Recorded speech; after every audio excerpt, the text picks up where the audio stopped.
দর্শক দাঁড়ান, কোথায় যাচ্ছেন? ভিডিওটা সম্পূর্ণ দেখে যান, শুনে যান। শুনলে কান্না চলে আসবে।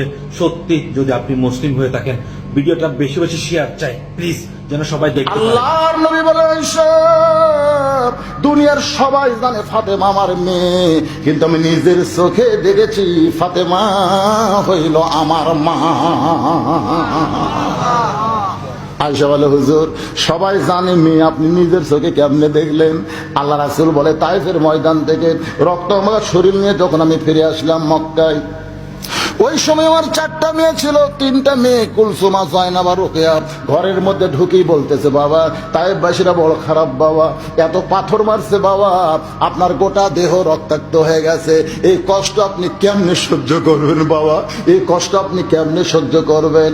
আল্লাহ নবী বলে, আয়েশা রে, 3টা মেয়ে মেয়ের মতন কথা বলে ঘর থেকে যখন বের হয়ে যায়, এমন সময় আমার মেয়ে ফাতেমা ঘরের মধ্যে ঢুকে দরজা বন্ধ করে দেয়।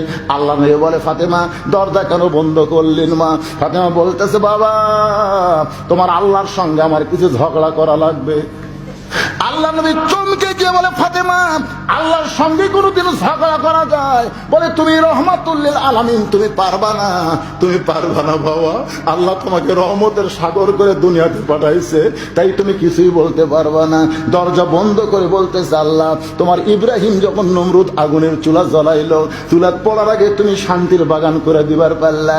আল্লাহ তোমার মুসাকে সাগর রাস্তা বানায় দিলে, আর আমার বাবা এমন কি অপরাধ করেছে আল্লাহ, তাইফের পাথর তুমি কেন তুলা বানাবার পারলা না? ওরা যখন আমার বাবাকে পাথর মারলো, তুমি পাথরগুলো যদি তুলা বানায় দিতা, তাহলে আমার বাবার চামড়া কেটে কেটে রক্ত বের হতো না। তুমি আমার বাবাকে মায়ের পেটে থাকতে নিয়ে গেছো, 6 বছর বয়সে আমার না বাবার মাকে তুমি নিয়ে গেছো। আমার বাবাকে তুমি এত কষ্ট কেন দাও আল্লাহ? আমার বাবা তোমার কি ক্ষতি করেছে? নবী বলে, আয়েশা রে, এই কথা ঘরের মধ্যে বলে ফাতেমা দরজা খুলে যখন বের হয়ে যায়, আমি মনে করলাম আমার 3টা মেয়ে কি কথা বলে চলে গেল, আর এই পাগলি কি কথা বলে কোথায় যায়। তাকায় দেখি উনানে পানি গরম করতেছে, আর জয়তুনের তেল গরম করতেছে, আর 2 হাত খালি বুকের উপরে মারতেছে, আর বলতেছে, আল্লাহ আমার কলিজা স্যাদ হয়ে গেছে, আল্লাহ আমার কলিজা নাই গো আল্লাহ। আমার মা খাদিজা যখন দুনিয়া থেকে বিদায় নিছে, তখন আমার হাতে আমার বাপকে তুলে দিয়ে গেছে। খাদিজা বলেছে, ফাতেমা রে, তোর বাবার কেউ থাকলো না মা, আমি চলে গেলাম, তোর বাবাকে কে দেখবে মা? আমি মায়ের মাথা ছেড়ে বলেছিলাম, মা কোনো চিন্তা করো না মা, তুমি চলে যাও কবরে, আমি আমার বাবাকে আমরা আসলে রাখবো।